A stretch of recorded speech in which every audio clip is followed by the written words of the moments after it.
നമസ്കാരം, ഞാൻ സുനിൽ സുന്ദർ. എൻ്റെ ചാനലിലേക്ക് നിങ്ങൾക്ക് എല്ലാവർക്കും സ്വാഗതം. ഇന്ന് ഞാൻ പറയുന്നൊരു വിഷയം ശത്രുദോഷത്തെക്കുറിച്ച് തന്നെയാണ്.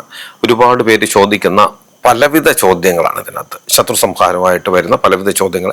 ശത്രുവിനെ തിരിച്ചറിയണം, ശത്രുവിൻ്റെ പേര്, ശത്രുവിൻ്റെ അഡ്രസ്സ്, അതിൻ്റെ മൊബൈൽ നമ്പർ, പിന്നെ ശത്രുവിനെ നശിപ്പിക്കുന്ന വിധത്തിലുള്ള പൂജകൾ. എന്താണ് ശത്രുദോഷ പരിഹാരത്തെ കൊണ്ട് നമ്മൾ മനസ്സിലാക്കേണ്ടത്? എങ്ങനെയൊക്കെ ശത്രുവിനെ നമുക്ക് തിരിച്ചറിയാൻ പറ്റും? ഇത് പലരുടെയും അജ്ഞതയാണ്. ഇതിനെക്കുറിച്ച് വിശദമായി തന്നെ ഞാൻ പറയുന്നുണ്ട്. നിങ്ങൾക്ക് ജ്യോതിഷപരമായോ വാസ്തുപരമായോ എന്തെങ്കിലും കാര്യങ്ങൾ അറിയണം, അത് ഞാൻ പറഞ്ഞാൽ മതി എന്നുണ്ടെങ്കിൽ ഇപ്പോൾ ഈ സ്ക്രീനിൽ എഴുതി കാണിക്കുന്ന എൻ്റെ ഓഫീസിലെ ഓൺലൈൻ ബുക്കിംഗ് നമ്പറാണ്. ഈ നമ്പറിലേക്ക് വിളിച്ചോളൂ. ഒന്ന് രണ്ട് ചെറിയ കാര്യങ്ങളുണ്ട്, അതനുസരിച്ച് നിങ്ങൾ ബുക്ക് ചെയ്യണം. അങ്ങനെ നിങ്ങൾ ബുക്ക് ചെയ്താൽ നിങ്ങൾ ചോദിക്കുന്ന ജ്യോതിഷപരമോ വാസ്തുപരമോ കാര്യത്തിൻ്റെ മറുപടി ഞാൻ നിങ്ങൾക്ക് തരാം. അത് കേട്ടിട്ട് നമുക്ക് നേരിട്ട് സംസാരിക്കുകയും ചെയ്യാം. അപ്പോൾ ഇന്നത്തെ വിഷയത്തിലേക്ക് കിടക്കാം.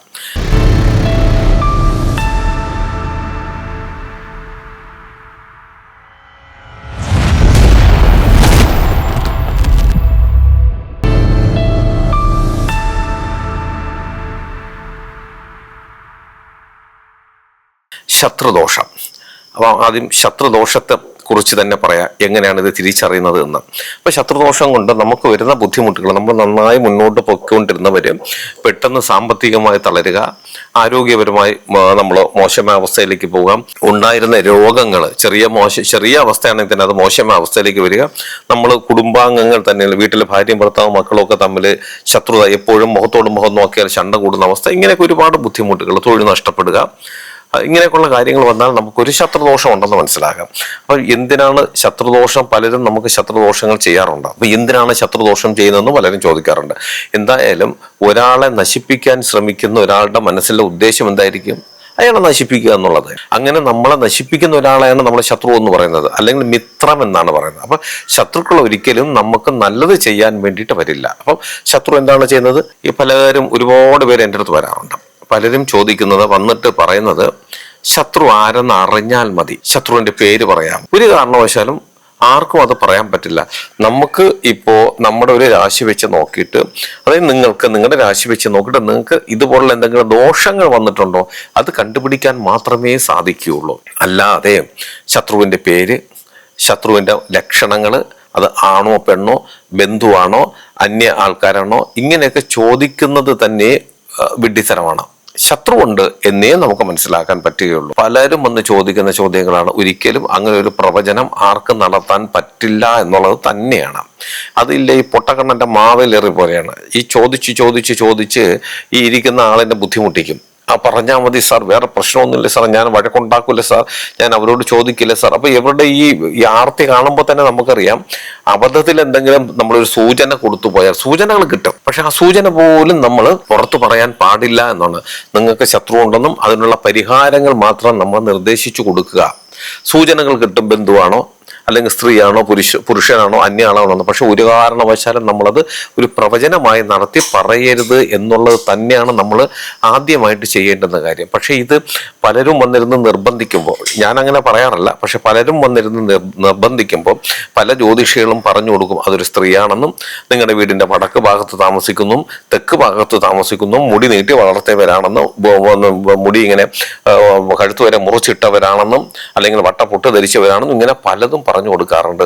പേരുമൊക്കെ ചിലപ്പം പറഞ്ഞു കൊടുക്കാറുണ്ട്. പക്ഷെ അങ്ങനെ ഒന്നും നമ്മൾ പറഞ്ഞു കൊടുക്കാൻ പാടില്ല എന്നല്ല, ആ പറയുന്നതിനകത്തൊന്നും ഒരു 90% സത്യം ഉണ്ടാവാൻ കാര്യമില്ല. അതാണ് ഞാൻ പറഞ്ഞ പൊട്ടക്കണ്ണന്റെ മാവേലേറ് പോലെ ചിലപ്പോൾ സംഭവിച്ചു എന്നിരിക്കും, അത്രയേ ഉള്ളൂ. അതുകൊണ്ട് ഈ ശത്രുദോഷത്തെക്കുറിച്ച് അറിയാൻ വരുന്നവർ ആദ്യം മനസ്സിലാക്കുക, സത്യസന്ധമായ കാര്യങ്ങൾ എന്ന് പറഞ്ഞാൽ, നിങ്ങൾക്ക് ശത്രുദോഷം ഉണ്ടെങ്കിൽ അതിനുള്ള പരിഹാരങ്ങൾ അത് മാത്രമേ നിങ്ങൾ തേടിപ്പോകാൻ പാടുള്ളൂ. അത് മാത്രമേ ഒരു ജ്യോതിഷിക്ക് സത്യസന്ധമായി രാശി നോക്കി പറഞ്ഞു തരാനും സാധിക്കുള്ളൂ.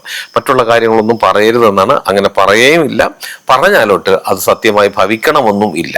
അതാണ് ആദ്യം മനസ്സിലാക്കേണ്ടത്. ശത്രുദോഷ പരിഹാര പൂജ എന്ന് പറഞ്ഞാൽ, ഇങ്ങനെയുള്ളൊരു ശത്രുദോഷ പൂജ ചെയ്തിട്ട് അല്ലെങ്കിൽ ഒരു ശത്രു സംഹാര അർച്ചന ചെയ്തിട്ട് ചെയ്യിപ്പിക്കുന്നവർ വന്ന് കാത്തിരിക്കും. 3 ഇവൻ രക്തം ഛർദ്ദിക്കുന്നുണ്ടോ, അല്ലെങ്കിൽ ഇവന്റെ കാലോടിയുന്നുണ്ടോ, അല്ലെങ്കിൽ ഇവന്റെ പുറത്തുള്ള വണ്ടി കയറുന്നുണ്ടോ എന്നൊക്കെ അന്വേഷിച്ച് വരുന്നുണ്ട്. ഒരിക്കലും നമ്മൾ അങ്ങനെ ഒരു കർമ്മമല്ല. ഈ ശത്രുദോഷ പരിഹാര പൂജ ഞാൻ പല വീടുകളിലും, ഞാൻ ഒരുപാട് വീടുകളിൽ ഇന്ത്യ മൊത്തവും യാത്ര ചെയ്ത് ഞാൻ പോയി ചെയ്യുന്നുണ്ട്. ഈ ഇടയ്ക്ക് ഞാൻ ഛത്തീസ്ഗഡിലും പോയിരുന്നു ഇത് ചെയ്യാനായിട്ട്. അതുകൊണ്ട് നമ്മൾ മനസ്സിലാക്കേണ്ടത് നമ്മുടെ ശത്രുവിനെ നശിപ്പിക്കലല്ല ഈ പൂജ കൊണ്ട് നമ്മൾ ഉദ്ദേശിക്കുന്നത്. നമ്മളിലേക്ക് വന്നിട്ടുള്ള ശത്രുദോഷം എന്ന് പറയുന്ന നെഗറ്റീവിനെ നമ്മൾ മാറ്റിക്കളയുക. പിന്നീട് ഒരിക്കലും ശത്രു നമ്മളിലേക്ക് അങ്ങനെ ഒരു ദോഷം ചെയ്താൽ അതൊരിക്കലും നമുക്ക് ഏൽക്കാതിരിക്കുന്ന വിധത്തിലുള്ള കർമ്മങ്ങൾ. അതായത് ഇപ്പൊ നമുക്ക് ഈ കോവിഡ് വന്ന് പോയി, ആദ്യം നമ്മൾ എന്താണ് ചെയ്തത്? കോവിഡിനെ മാറ്റി, അതായത് സാനിറ്റൈസറും സാമൂഹിക അകലവും മാസ്കും ഒക്കെ വെച്ച് അതിനെ നമ്മൾ പ്രതിരോധിച്ചു. അതിനുശേഷം നമ്മൾ അതിന് വേണ്ടിയിട്ടുള്ള ആന്റിവൈറസ് എടുത്തു കഴിഞ്ഞു. അതിനെ പിന്നെ ഒരിക്കലും നമ്മളിലേക്ക് വരാതിരിക്കുവാനുള്ള സംവിധാനമാണ് ആ ചെയ്തത്. അതുപോലെ തന്നെയാണ് ആദ്യം നമ്മൾ ഇതിനെ പ്രതിരോധിക്കുക. ഇത് നമ്മളിൽ നിന്നും ഈ ദോഷത്തെ, ഇതൊരു നെഗറ്റീവ് പവറാണ്, ഈ പവറിനെ നമ്മളിൽ നിന്നും മാറ്റുക. അതിനുശേഷം പിന്നീട് ഒരിക്കലും ഇത് നമ്മളിലേക്ക് വരാതിരിക്കുവാനുള്ള സംരക്ഷണം കൂടിയാണ് ചെയ്യുന്ന പൂജയാണ് ശത്രു സംഹാരം പൂജ. പേര് കേൾക്കുമ്പോൾ ശത്രു സംഹാരം എന്നൊക്കെ കേൾക്കുമ്പോൾ നമ്മൾ വിചാരിക്കും മൂന്നിന്റെ നാമനെ അടിച്ചു കൊന്ന് നമ്മുടെ മുമ്പിൽ ഇട്ട് തരും, ഇല്ലെങ്കിൽ അവർ രക്തത്തെ കുളിച്ച് നമ്മുടെ മുമ്പിൽ വന്ന് മാപ്പ് പറയുന്നു. ഒരിക്കലും അങ്ങനെയൊന്നുമല്ല, അങ്ങനെയൊന്നും ചെയ്യുന്ന പൂജയല്ല ഇത്. ഈ പേര് സൂചിപ്പിക്കും പോലെ സംഹാരം എന്ന് പറഞ്ഞാൽ അങ്ങനെ അവനെ സംഹരിക്കുക എന്നൊന്നുമല്ല. ഈ ദോഷത്തെ മാറ്റിക്കളയുക, പിന്നീട് ഈ ദോഷം നമ്മളിലേക്ക് വരാതിരിക്കുവാനുള്ള വഴികളാണ്. എൻ്റെ അടുത്ത് വരുന്ന എല്ലാവരോടും ഞാൻ പറയാറുണ്ട്. പലരും ചോദിക്കാറുണ്ട്, ശത്രുവിനെ അറിയാൻ പറ്റുമോ, അവന് എന്തെങ്കിലും അപകടം പറ്റി അറിയാൻ പറ്റുമോ എന്നൊക്കെ ചോദിക്കാറുണ്ട്. അതല്ല എന്ന് പറയുമ്പോൾ പെട്ടെന്ന് അവർ തന്നെ പറയും, അയ്യോ ഞങ്ങൾക്ക് അങ്ങനെയൊന്നും കാണണ്ട, ഞങ്ങളുടെ ദോഷങ്ങൾ മാറി കിട്ടിയാൽ മതി. അത് തന്നെയാണ് ശത്രു സംഹാര പൂജ കൊണ്ട് അല്ലെങ്കിൽ ശത്രു സംഹാര അർച്ചന കൊണ്ട് നമ്മളെല്ലാം ഉദ്ദേശിക്കുന്നത്, അല്ലെങ്കിൽ നമ്മുടെ ഋഷീശ്വരന്മാർ പറഞ്ഞു വെച്ചിട്ടുള്ളത്. അല്ലാതെ ഈ പറഞ്ഞതുപോലെ ഒന്നുമല്ല. ഇങ്ങനെയുള്ള ദോഷങ്ങളുണ്ട്, അത് അന്വേഷിച്ച് പോകുമ്പോൾ രണ്ട് കാര്യങ്ങൾ മനസ്സിലാക്കുക. ശത്രുവിനെ തിരിച്ചറിയാനുള്ള ലക്ഷണങ്ങൾ നിങ്ങൾ ചോദിക്കാതിരിക്കുക. ചോദിച്ചാലും ഞാൻ ഉൾപ്പെടെ ആ പറയുന്നതൊന്നും സത്യമാകണമെന്നില്ല. ശത്രുദോഷങ്ങൾ ഉണ്ട് എന്നുള്ള കാര്യം സത്യം, അത് കണ്ടുപിടിക്കാൻ പറ്റും. പലരും ശത്രുദോഷം ഉണ്ട് എന്ന് പറഞ്ഞ് എൻ്റെ അടുത്ത് വരാറുണ്ട്. പരിശോധിക്കുമ്പോൾ അവർക്ക് ശത്രുദോഷമല്ല, അവർക്ക് വരുന്ന ചില മാനസിക പ്രശ്നങ്ങളോ അല്ലെങ്കിൽ രോഗങ്ങൾ പെട്ടെന്ന് അവരുടെ ആരോഗ്യം നശിക്കുക വഴി രോഗങ്ങൾ പെട്ടെന്ന് വർദ്ധിക്കുകയോ. അപ്പോൾ രോഗം പെട്ടെന്ന് വർദ്ധിക്കുമ്പോൾ അവർ വിചാരിക്കും ഇത് ശത്രു എന്തോ ചെയ്തതാണെന്ന്. അപ്പോൾ രോഗം വർദ്ധിക്കുമ്പോഴത്തേക്ക് എന്ത് പറ്റും? അവർക്ക് മടിയാണ്, പിന്നെ ജോലിക്ക് പോകാൻ പറ്റില്ല, മാനസികമായ ബുദ്ധിമുട്ട്. അങ്ങനെ വരുമ്പോൾ തൊഴിൽ ചെയ്യാൻ പറ്റില്ല, തൊഴിൽ പോയാലും തൊഴിലിന് ബുദ്ധിമുട്ടുണ്ടാകുന്നു, സാമ്പത്തികം നശിക്കുന്നു, അല്ലെങ്കിൽ വരവ് കുറയുന്നു. വരവ് കുറയുമ്പോൾ വീട്ടിലെ ഭാര്യയും ഭർത്താവും തമ്മിൽ എന്തായാലും ഒരു കശപിശ ഉണ്ടാകും. അപ്പൊ ഇതെല്ലാം ഏതോ ശത്രു ചെയ്തതാണെന്ന് പറഞ്ഞിട്ട് വരുന്നവരുണ്ട്. ഒരിക്കലുമല്ല.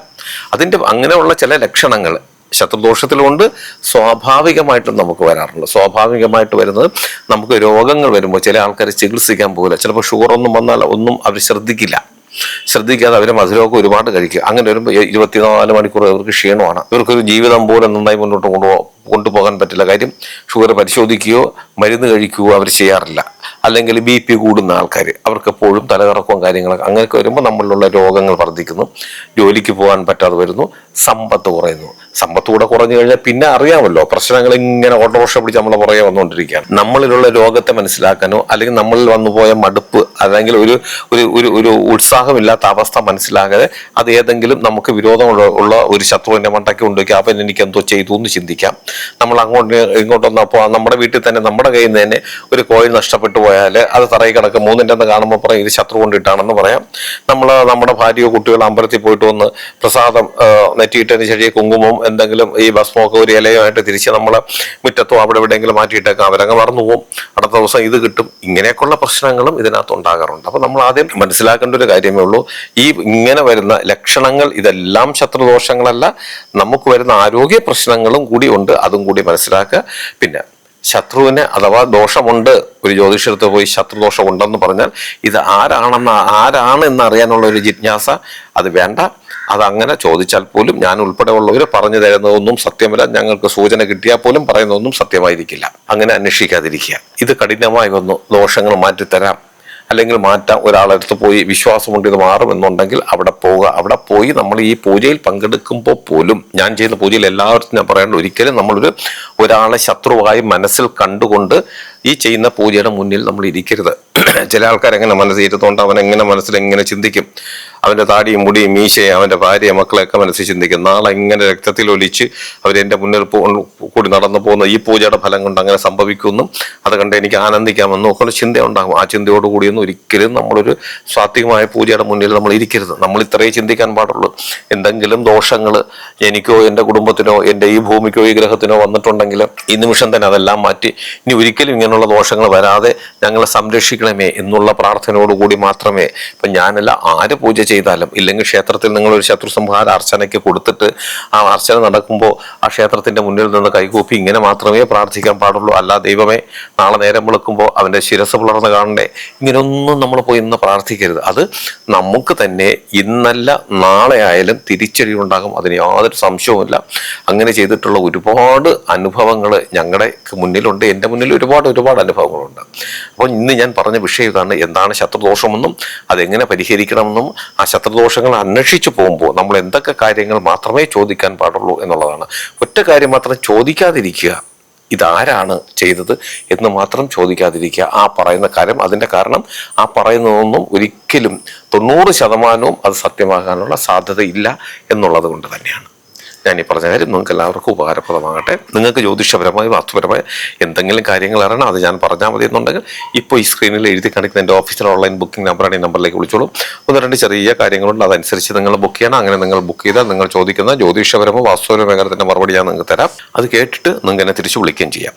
അതുപോലെ നിങ്ങൾ താമസിക്കുന്ന നിങ്ങളുടെ വീടിനോ നിങ്ങളുടെ ഭൂമിക്കോ എന്തെങ്കിലും ഭൂമിദോഷമോ വാസ്തുദോഷമോ അല്ലെങ്കിൽ മറ്റെന്തെങ്കിലും പ്രേതബാധ ദോഷങ്ങളോ എന്തെങ്കിലും ഉണ്ട്, അത് ഞാൻ അവിടെ വന്ന് കണ്ട് പരിശോധിച്ച് പരിഹരിച്ച് തരണമെന്നുണ്ടെങ്കിൽ നിങ്ങൾ ഈ നമ്പറിലാണ്. അതിനി ഏത് ജില്ലയിലാണെങ്കിലും മറ്റൊരു സ്റ്റേറ്റിലാണെങ്കിൽ സമയക്രമം അനുസരിച്ച് ഞാൻ അവിടെ വന്ന് കണ്ട് പരിശോധിച്ച് പൂർണ്ണമായി അത് മാറ്റിത്തരികയും ചെയ്യാം. പിന്നെ നേരിട്ട് കാണാൻ ഒരുപാട് പേര് വരുന്നുണ്ട്. വരേണ്ടത് തിരുവനന്തപുരം ജില്ലയിലാണ്. അവിടെ വരുന്നവരും ഈ നമ്പറിൽ വിളിച്ച് ബുക്ക് ചെയ്തതിന് ശേഷം മാത്രം വരാൻ ശ്രമിക്കുക. നിങ്ങൾ എൻ്റെ ചാനൽ സ്ഥിരമായിട്ടൊന്ന് കാണണം, സബ്സ്ക്രൈബ് ചെയ്യണം. എനിക്ക് വേണ്ടുന്ന എല്ലാവിധ പ്രോത്സാഹനം തരികയും വേണം. നിങ്ങൾക്കും നിങ്ങളുടെ കുടുംബത്തിലെ ഓരോ അംഗത്തിനും എല്ലാവിധ ഐശ്വര്യങ്ങളും സന്തോഷവും സമാധാനവും ദീർഘായുസ്സും ഈശ്വരൻ തരട്ടെ എന്ന് ആത്മാർത്ഥമായി പ്രാർത്ഥിച്ചുകൊണ്ട് തൽക്കാലം നിർത്തുന്നു. അടുത്ത ഒരു വീഡിയോയുമായി കാണുന്നവരെ എല്ലാവർക്കും നന്ദി, നമസ്കാരം.